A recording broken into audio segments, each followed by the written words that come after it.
فصلت کی آیت نمبر 53 ہے۔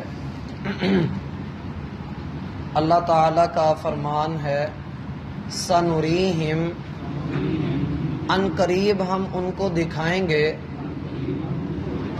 آیاتنا، اپنی نشانیاں، فی الآفاقی، آفاق عالم میں، وفی انفسہم، اور ان کے اپنے نفسوں میں، حتیٰ یہاں تک کہ یتبین، واضح ہو جائے گا، لہم، ان کے لیے، انہو، کہ بے شک وہ، الحق، حق ہے، اولم یکفی، اور کیا کافی نہیں ہے، بربک، آپ کا رب، انہو، اس بات پر کہ بے شک وہ، علی کل شیء شہید، ہر چیز پر گواہ ہے۔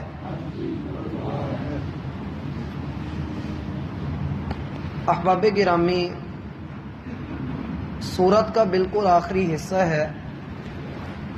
اس سورت کی پچھلی آیات کو مد نظر رکھا جائے تو اللہ تعالیٰ نے اس سورت میں جو بھی بات کی اس کو پوری طرح سے مکمل کر کے سمجھا کر پھر اگلی بات شروع کی۔ پہلی بات تو یہ تھی کہ یہ کتاب قرآن جو ہم نے نازل کیا ہے یہ لوگوں کے لیے اس لیے اتارا ہے کہ لوگ اس سے ہدایت حاصل کریں۔ ہم نے اس میں کوئی بات بغیر دلیل کے بیان نہیں کی۔ دوسرا یہ کہ محمد کریم علیہ الصلاۃ والسلام ہمارے پیغمبر ہیں، ان کی بات حجت ہے، حرف آخر ہے۔ اگر تم ان کی بات مانتے ہو، اسلام کے دائرے میں داخل ہوتے ہو، تو تمہیں امان اور وہ حقوق حاصل ہوں گے جو دنیا اور آخرت میں تمہاری سربلندی کا ذریعہ بنیں گے۔ اور تیسرا یہ کہ مرنے کے بعد جو زندگی آنے والی ہے تم اس پر ایمان رکھو، اسی میں تمہارا بھلا ہے، اسی میں تمہاری کامیابی ہے۔ اب اللہ رب العالمین نے، جیسا کہ پچھلی ملاقات میں بھی ہم نے پڑھا تھا، کہ سوچو اگر یہ بات، یہ دین، اللہ رب العالمین کی توحید، قرآن اور نبی صلی اللہ علیہ وآلہ وسلم سچے ہوئے اور تم نے ان ساری باتوں کو جھٹلا دیا تو پھر بتاؤ کہ بڑا گمراہ کون ہوا۔ پھر اللہ رب العالمین ایک بڑی زبردست بات موجودہ آیت میں ہمارے سامنے رکھ رہے ہیں، سنُریہم، ان قریب ہم ان کو دکھائیں گے، آنے والے وقت میں ہم ان کو دکھا دیں گے۔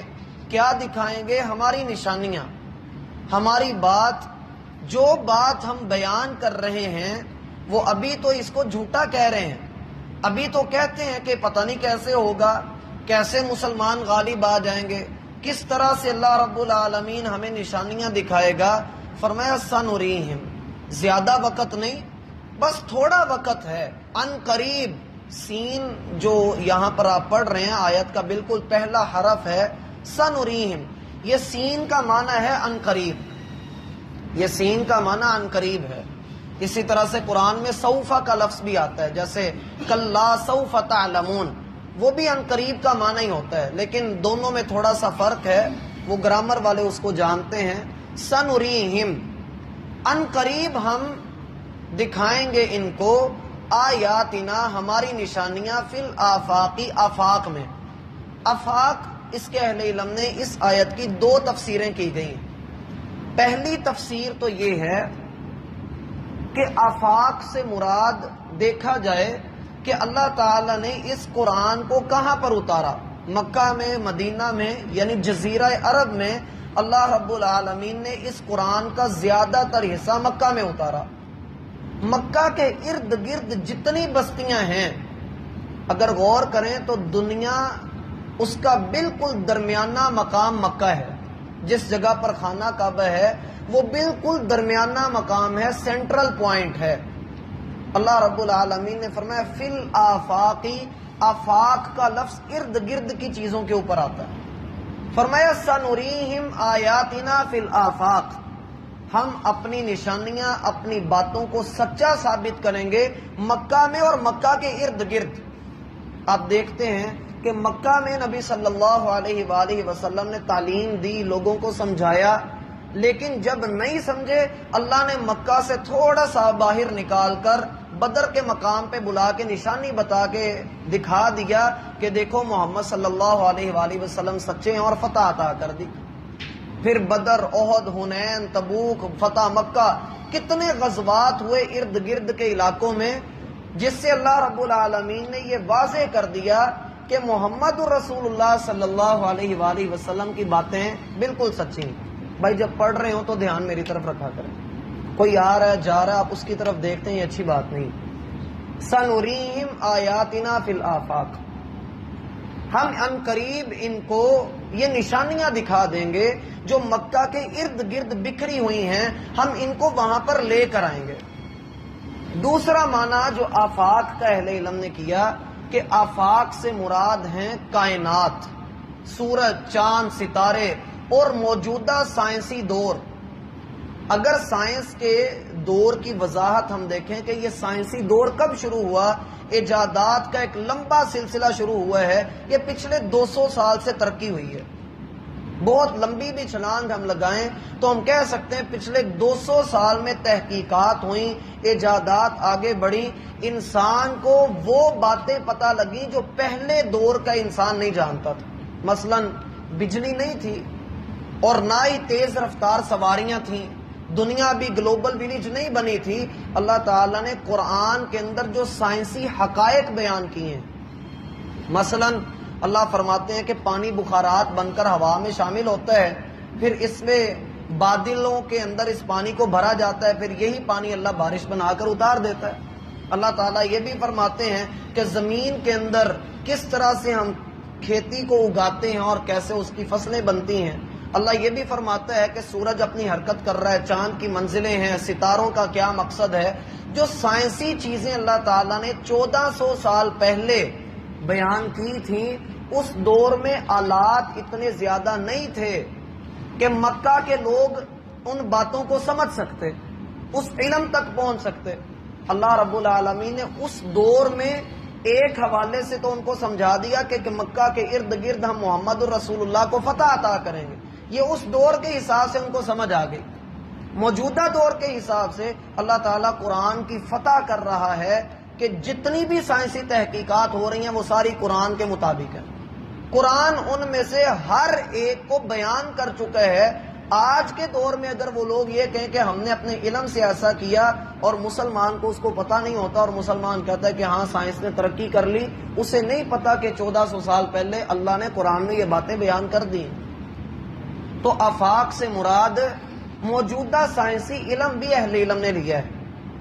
پھر فرمایا کہ وفی انفسہم، دور نہیں جاتے، ان کے اپنے اندر ہی بڑی نشانیاں ہیں۔ آپ دیکھیں اللہ تعالیٰ نے کائنات کو دو چیزوں کے اوپر رکھا ہے، پوری کائنات، یا تو اس میں درخت ہیں، پودے ہیں، فصلیں وغیرہ ہیں، یہ اگتی ہیں، اور دوسرے ہیں جاندار جن کو وقت کے ساتھ ساتھ شعور آتا ہے۔ اللہ رب العالمین نے انسان کو ایسا بنایا ہے کہ یہ پھلتا پھولتا ہے، اس اعتبار سے یہ زمین کے ساتھ میچ کرتا ہے۔ زمین کے اندر سے بھی درخت اگتے ہیں، یہ بھی اگتا ہے، اس کا قد چھوٹا ہے اللہ بڑا کر دیتا ہے، جیسے پودا بڑا ہوا اللہ نے اس کو بھی بڑا کر دیا۔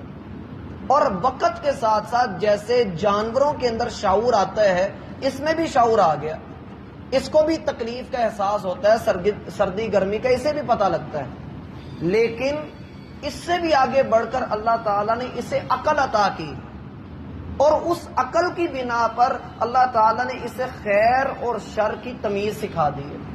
وفی انفسہم، ہم ان کو دکھاتے رہیں گے، سمجھاتے رہیں گے، کب تک؟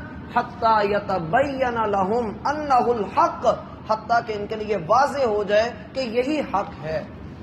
یہاں پر انہ کا ترجمہ ہم نے کیا کہ تاکہ ان کے لیے واضح ہو جائے کہ بے شک وہ حق ہے۔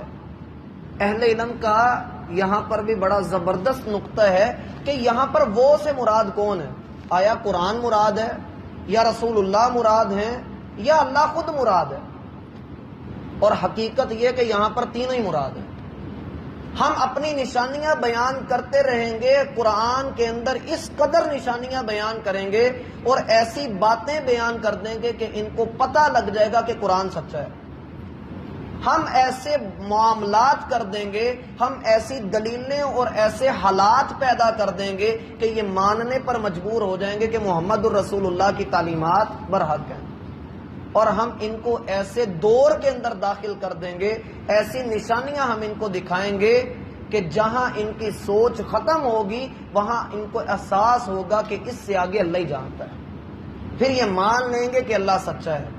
اسی لیے آگے اللہ نے فرمایا اولم یکفی بربک انہ علی کل شیء شہید، اب بھلا یہ بات کافی نہیں کہ اللہ ہی کافی ہے اس بات پر کہ وہ ہر چیز پر خوب اچھی طرح گواہ ہے؟ اس کے بھی اہل علم نے 3 معنی بیان کیے اور تینوں درست ہیں۔ پہلا معنی تو یہ ہے کہ اللہ رب العالمین نے جو باتیں بیان کی ہیں اللہ ان کو پورا کرنے کے لیے کافی ہے، آپ کو اس میں پریشان ہونے کی ضرورت نہیں، کیونکہ اللہ کو پتہ ہے کہ کس چیز نے کتنی دیر تک کس حالت میں پہنچ جانا ہے۔ دوسرا یہ کہ کافر آپ کو جتنا بھی ستا رہے ہیں ستاتے رہیں، اللہ آپ کو کافی ہے، اور جو کوئی آپ کو تنگ کر رہا ہے اللہ تعالیٰ اس کی پہنچائی ہوئی تکالیف پر خود گواہ ہے، آپ پریشان نہ ہوں۔